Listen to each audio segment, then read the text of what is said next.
Oke, kita lanjutkan ke bagian terakhir dari bab stabilitas dinding penahan tanah.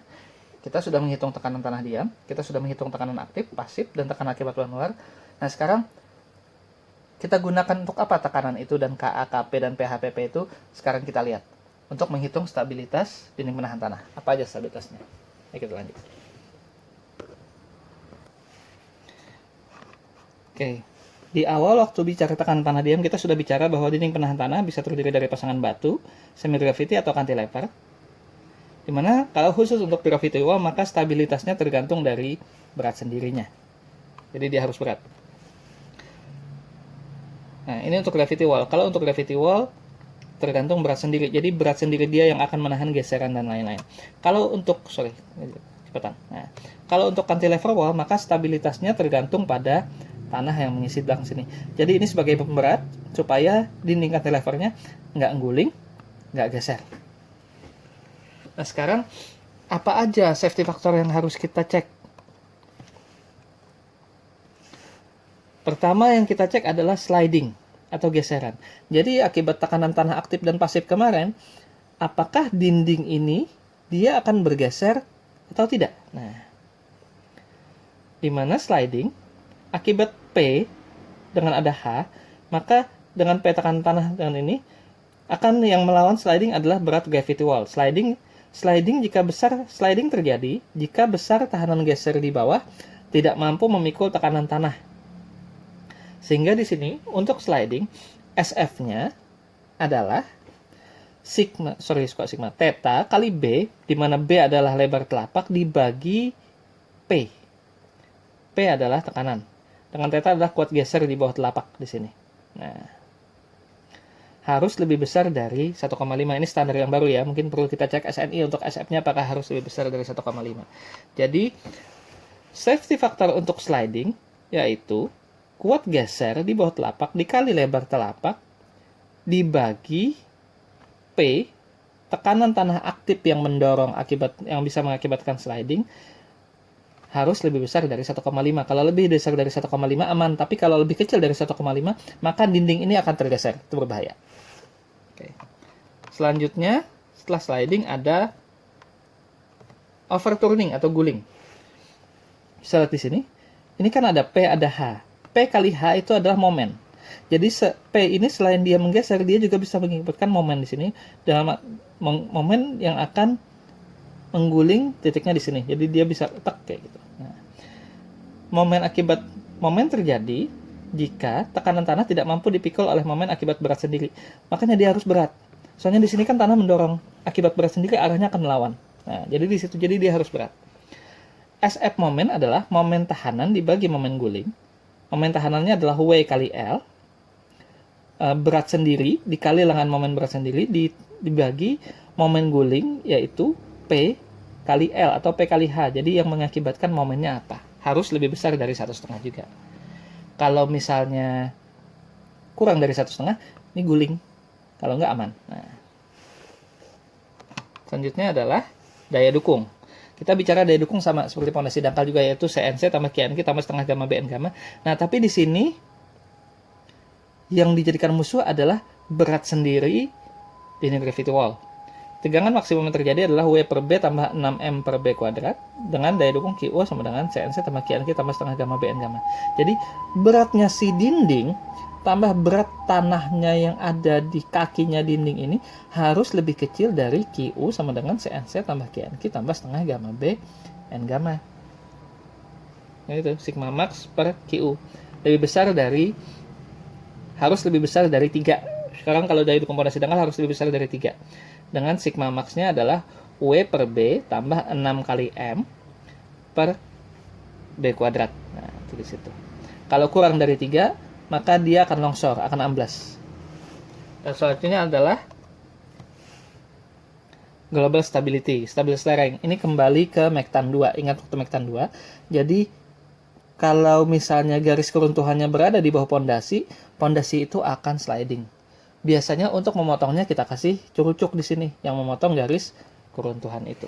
Nah, ini di sini tidak dibahas di sini tapi dibahas di Mektan 2. Jadi yang perlu kalian cek adalah slidingnya berapa SF-nya, berapa SF guling dan berapa SF daya dukung.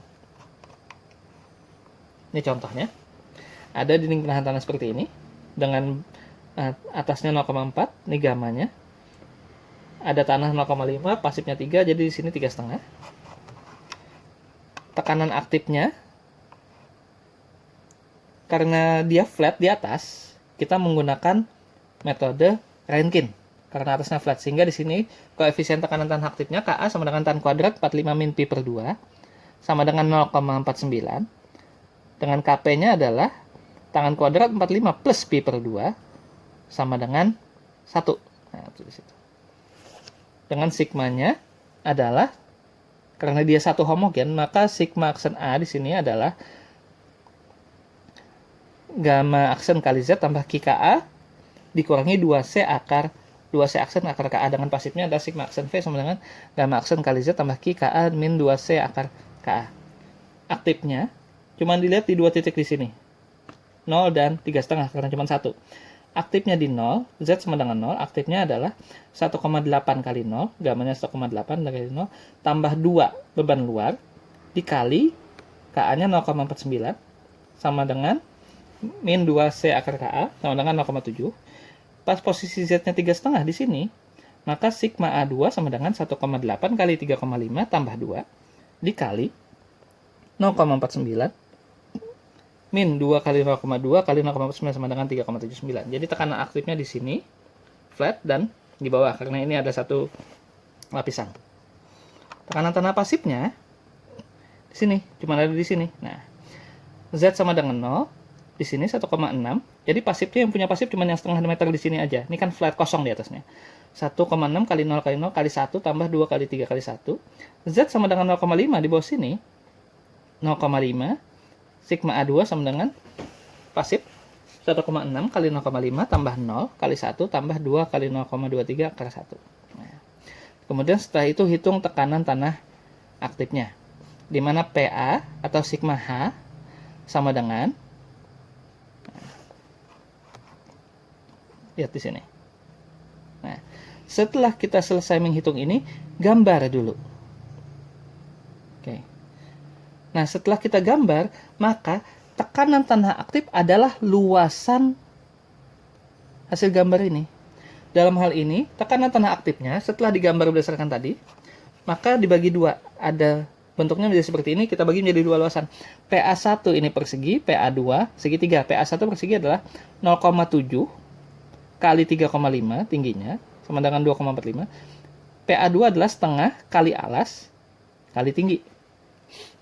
Setengah kali 3,5, tingginya 3,5, alasnya adalah 3,79 min 0,7 sama dengan 5,41. Sehingga P total aktif adalah 7,86. Dengan jaraknya sebesar,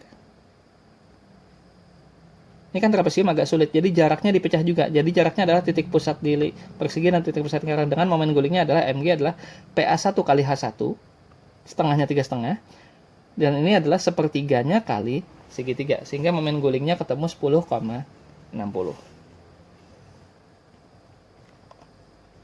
Tekanan tanah aktifnya, sekarang tekanan tanah pasif, ini pasif. Tekanan tanah pasifnya adalah seperti tadi, hitung luasan dibagi 2 karena dia trapesium juga. PP1 adalah 6 kali 0,5 kali sama dengan 3, PP2 adalah setengah kali alas kali tinggi ketemu 0,2, dan momennya adalah sekian. Nah, berat pasangan batu, kita menggunakan gamma pasangan batu 2,2. Karena agak sulit menghitung berat sendiri di sini, bagi 2 juga. Kan, supaya gampang hitung momennya, jadi nanti di sini adalah persegi dan segitiga. W1 sama dengan 0,4 kali 3,5 kali gamma 2,2 gamma batu. W2 adalah setengah kali 3,5 kali 0,4 di sini. Setengah kali 3,5 min 0,4 di sini. Dikali 3,5 kali 2,2 gamma batu juga adalah 11,94. Nah, perlu diingat lagi, di sini ada tanah yang juga akan menambah beratnya. Jadi yang beratnya itu berat pasangan batu tambah berat tanah di atasnya. Berat tanah di atasnya itu yang W3 ini, karena dia kan ke bawah juga. Sehingga di sini W3 sama dengan setengah kali 3,5 min 0,4 kali 3,5 kali tadi gamma tanahnya. Gamma tanahnya adalah 1,8 kali 1,8 di situ. dengan lengan momen masing-masing dihitung. L1 karena setengahnya 0,4, 0,2, ujungnya di sini ya nolnya. Jadi ke sini semua momennya. Sehingga W totalnya adalah 24,79 dan M totalnya adalah 46,4. Stabilitasnya sekarang kontrol terhadap guling. M totalnya adalah 46,4 ditambah 0,78. Jadi momen akibat berat sendiri tambah momen akibat pasif dibagi momen akibat aktif. Jadi ini punya berat sendiri, ini punya tekanan pasif dibagi momen akibat aktif. Ketemu 4,42. Sorry, ini tandanya salah. Lebih dari 2 aman. Jadi dia tidak akan terguling karena dia cukup berat. Sedangkan buat geser, maka untuk menghitung gaya gesernya, karena kita nggak punya hasil direct, maka gaya gesernya adalah W tangan P aksen tambah L kali P sigma plus PP per PA. Ketemunya 4,26, 1,5 aman. Dia juga tidak akan tergeser. Oke, selanjutnya setelah kita tahu guling dan geser aman, tinggal cek daya dukung. Daya dukungnya pertama cek eksentrisitas dulu, karena bentuknya tadi kan trapesium kan, itu nggak simetris itu. Jadi cek eksentrisitas, E sama dengan L per 2, min MT min MG per W, harus lebih kecil dari L per 6. Jadi sama dengan 3,5 bagi 2, dasarnya tadi 3,5 bagi 2, dikurangi momen tahanan tadi, 46,04 dikurangi 10,6 punya aktif ditambah punya pasif bagi berat sendiri 24,79 sama dengan 0,29 lebih kecil dari 33,5 per 6 aman, artinya eksentrisitasnya aman.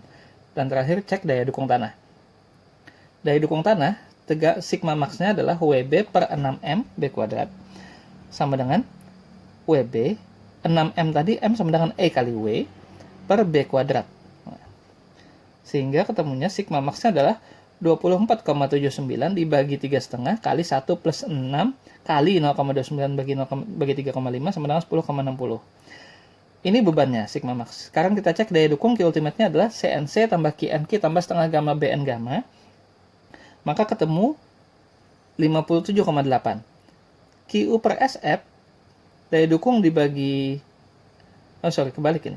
Daya dukung bagi SF-nya 3, maka 57,8 adalah 19,27. Q allowable-nya, Q izinnya adalah 19,27. Lebih besar dari sigma max 10,6.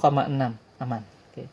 Jadi yang dibandingkan Q izin ya, sudah dibagi SF harus lebih besar dari sigma max di sini. Udah aman. Sekarang itu tadi metode Rankine. Sekarang kalau metode kolom bagaimana? Pada intinya sama. Jadi cek dulu KA, hitung KA-nya dulu. Setelah itu hitung KP. Kemudian hitung tekanan tanah aktif dan pasif.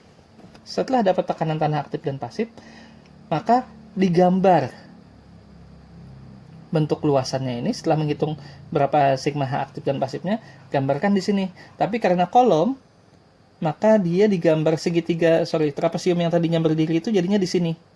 Nah, sehingga di sini mau nggak mau harus kita urai lagi ke sumbu Z dan ke sumbu X untuk tekanan tanah aktif dan pasifnya. Dari situ. Sehingga di sini ada PAV dan ada PAH. Jadi yang di sini kalau di Rankine kan langsung karena dia cuma satu sumbu. Karena ini miring harus kita urai lagi. Nah, okay.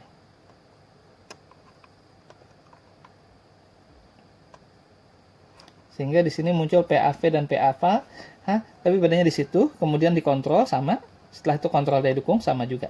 Nah, jadi prinsipnya sama, cuman bedanya waktu di kolom dia karena gambar miring. Silahkan bisa diikuti aja.